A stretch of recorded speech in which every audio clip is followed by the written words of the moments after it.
you see with your clients that if you can really impact one, right, on one, obviously you're working with one side of it, right? If you can get that one person to respond or react in a more positive way or more sort of long game right way, right, where it's really about amicable, does that typically tip the scale, even if that other person isn't as on board, that reaction starts to move it in a smoother direction? What's your experience?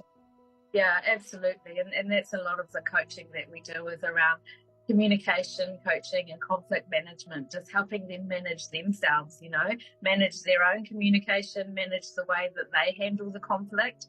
Because sometimes you're not the initiator of the conflict, you're on the other end of it, but how you react and respond helps to diffuse that.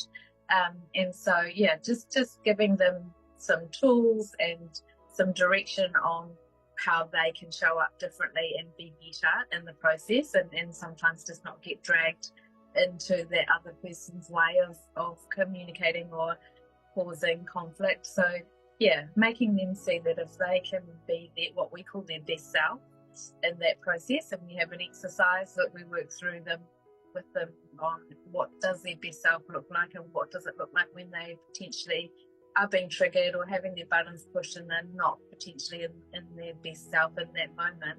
How do we recognize that, and how do we get back to being who we want to be? So just giving them that constant reminder of you can't control their reaction or how they show up, but you can control what you do and say to get a better outcome. And over time, that other person does start to recognize, oh, I'm not pushing that person's buttons anymore. I'm not getting the reactions I used to get.